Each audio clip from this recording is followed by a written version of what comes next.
Pada tahun 1993 di Jawa Timur, seorang buruh perempuan bernama Marsina hilang secara misterius setelah mencari teman-temannya. Malam sekitar pukul 10, Marsina menghilang tanpa jejak. Setelah 3 hari pencarian, pada 8 Mei 1993, Marsina ditemukan tewas di hutan Wilangan Nganjuk, Jawa Timur, dalam kondisi mengenaskan. Tubuhnya penuh luka, tanda-tanda penyiksaan, dan bekas kekerasan berat. Autopsi yang dilakukan di Rumah Sakit Umum Daerah Nganjuk dan Rumah Sakit Umum Daerah Dr. Sutomo mengonfirmasi bahwa Marsina tewas akibat penganiayaan berat. Marsina diduga mengalami pemerkosaan sebelum dibunuh, tepat sehari sebelum ditemukan pada 7 Mei 1993.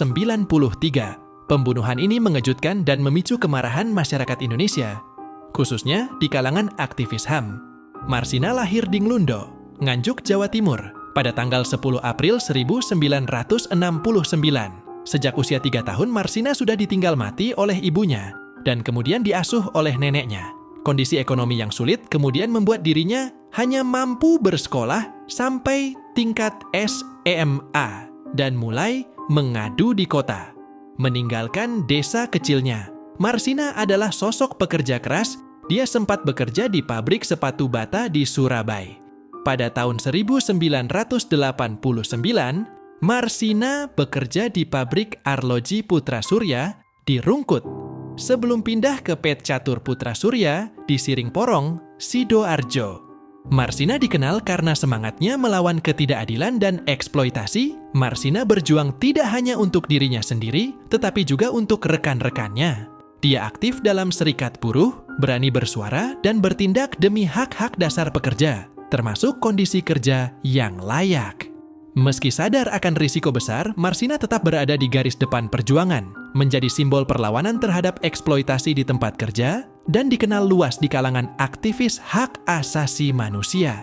Pada tahun 1993, di tahun yang sama saat Marsina meninggal, Marsina menerima penghargaan dari Yayasan Pusat Studi Hak Asasi Manusia atas jasanya dalam memperjuangkan hak-hak buruh. Pada awal hingga pertengahan 90-an, kondisi buruh di Indonesia sangat memprihatinkan, terutama di sektor industri, seperti pabrik tekstil tempat Marsina bekerja.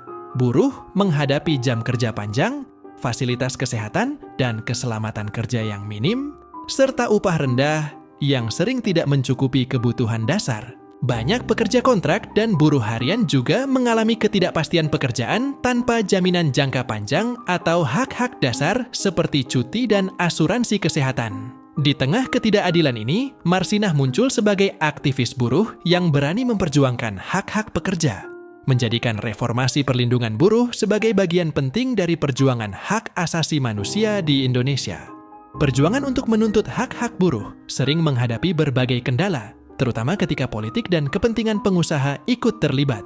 Beberapa serikat buruh mengalami tekanan dan intervensi, dan meskipun kasus-kasus ini dibawa ke ranah hukum, seringkali keadilan yang diharapkan tidak tercapai karena lemahnya penegakan hukum di Indonesia. Untuk memahami mengapa Marsina akhirnya dibungkam, kita harus melihat ke awal tahun 1993.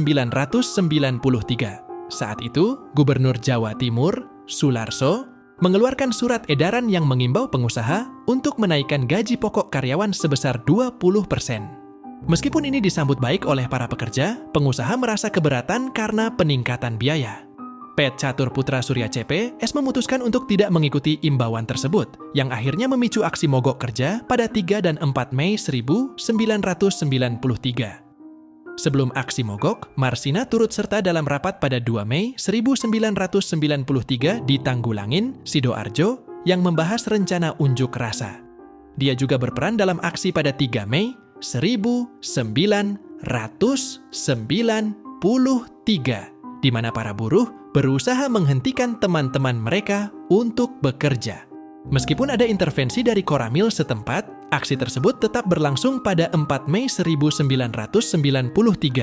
Pada 3 dan 4 Mei 1993, para buruh melakukan mogok total dengan mengajukan 12 tuntutan, termasuk kenaikan upah pokok dari Rp1.700 menjadi Rp2.250 per hari, serta tunjangan tetap sebesar Rp550 per hari.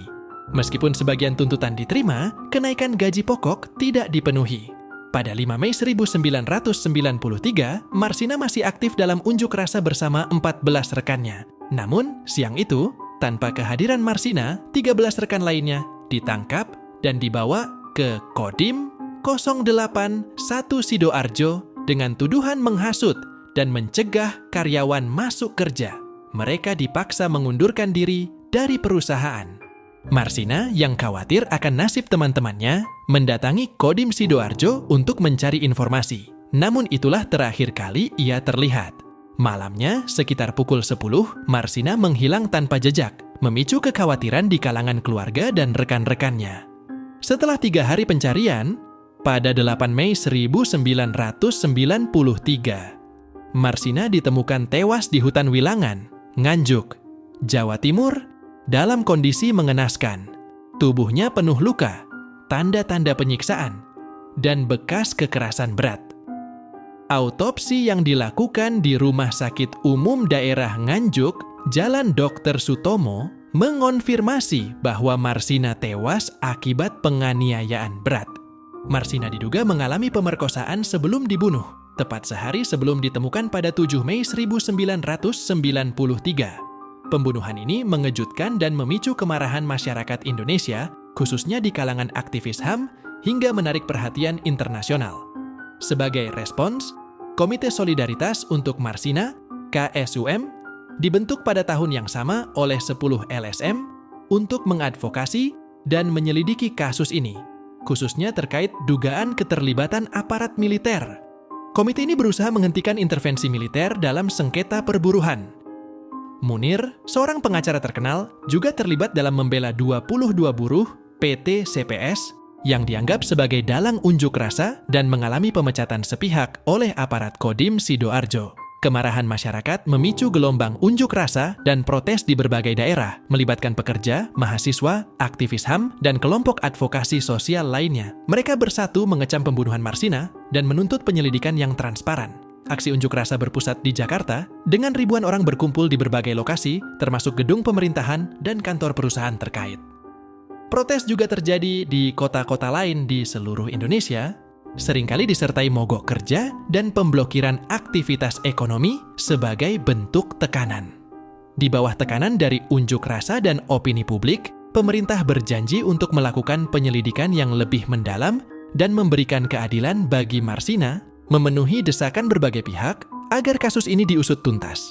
Pada 30 September 1993, dibentuklah tim terpadu Bakor Stanasda Jatim untuk menyelidiki kasus Marsina, dipimpin oleh Kapolda Jatim dengan anggota dari Polda Jatim dan Den Intel Brawijaya. Namun, penyelidikan ini tidak memuaskan masyarakat karena dianggap cacat prosedur. 8 petinggi PIT CP ES, termasuk Kepala Personalia Mutiari, ditangkap tanpa prosedur resmi dan disiksa selama interogasi di Kodam 5 Brawijaya. Mereka dipaksa mengakui bahwa mereka merencanakan pembunuhan Marsina. Bahkan pemilik PIT CPS, Yudi Susanto, turut ditangkap dan dipaksa mengakui keterlibatannya. Setelah 18 hari, 8 orang petinggi PIT CPS tiba-tiba ditahan di Polda Jatim dengan tuduhan terlibat dalam pembunuhan Marsina. Pengacara Yudi Susanto, Tri Mulyade Suryadi, menuduh bahwa kasus ini direkayasa oleh oknum Kodim untuk mencari kambing hitam. Setelah melalui proses hukum yang bermasalah, tim terpadu mengumumkan bahwa mereka telah menangkap 10 orang yang diduga terlibat dalam pembunuhan Marsina, termasuk seorang anggota TNI. Menurut penyelidikan, Marsina dijemput oleh Prapto, seorang karyawan CPS, dan dibawa ke pabrik sebelum disekap selama 3 hari di rumah Yudi Susanto, lalu dieksekusi oleh Suyono, Satpam CPS. Yudi Susanto awalnya divonis 17 tahun penjara, sementara staf lainnya dihukum antara 4 hingga 12 tahun. Namun, mereka mengajukan banding dan Pengadilan Tinggi membebaskan Yudi Susanto. Pada tingkat kasasi, Mahkamah Agung membebaskan semua terdakwa. Putusan ini menimbulkan ketidakpuasan dan memicu tuduhan bahwa penyelidikan hanya rekayasa. Banyak pihak meragukan objektivitas pengadilan dan mencurigai adanya tekanan yang memengaruhi hasilnya. Dugaan keterlibatan aparat keamanan, politik, dan pemodal dalam pembunuhan Marsina pun mencuat. Meskipun kasus ini tidak terselesaikan dengan baik, kematian Marsina berdampak luas. Kasusnya memicu peningkatan kesadaran tentang hak asasi manusia dan hak pekerja di Indonesia. Sejak itu, masyarakat menjadi lebih peka terhadap perlindungan hak-hak pekerja dan menuntut reformasi hukum, didukung oleh gerakan pekerja dan serikat buruh yang semakin kuat dan bersatu dalam memperjuangkan kondisi kerja yang lebih adil. Peran serikat buruh semakin kuat dalam memperjuangkan hak-hak pekerja setelah perjuangan Marsina, yang mengubah pandangan masyarakat terhadap serikat buruh. Serikat buruh kini dihargai sebagai alat penting untuk melawan eksploitasi oleh para elit. Tekanan masyarakat dan ketakutan akan dampak ekonomi membuat beberapa perusahaan mulai membuka dialog dengan serikat buruh dan mempertimbangkan kebijakan yang lebih berpihak pada pekerja. Sebagai penghormatan atas keberanian dan pengorbanan Marsina, Monumen Perjuangan Marsina didirikan di Nganjuk, Jawa Timur. Setiap peringatan Hari Buruh Internasional pada 1 Mei, para buruh di Jawa Timur mengenang perjuangan Marsina dan mengusulkan agar ia dianugerahi gelar pahlawan nasional meski belum ada tindak lanjut dari pemerintah. Kisah Marsina juga diabadikan melalui berbagai karya seni. Slamet Raharjo mengangkat kisahnya dalam film Marsina Cry Justice. Seniman Surabaya dengan koordinasi Mus Mulyadi merilis album musik berjudul Marsina. Band Marginal menciptakan lagu khusus berjudul Marsina untuk mengenangnya. Ratna Sarumpait juga membuat drama monolog Marsina Menggugat, meskipun pementasannya sempat dilarang di Surabaya. Sapardi Djoko Damono menulis puisi berjudul Dongeng Marsina, yang menggambarkan Marsina sebagai sosok yang berani berpikir dan berbicara, meski tak bersenjata.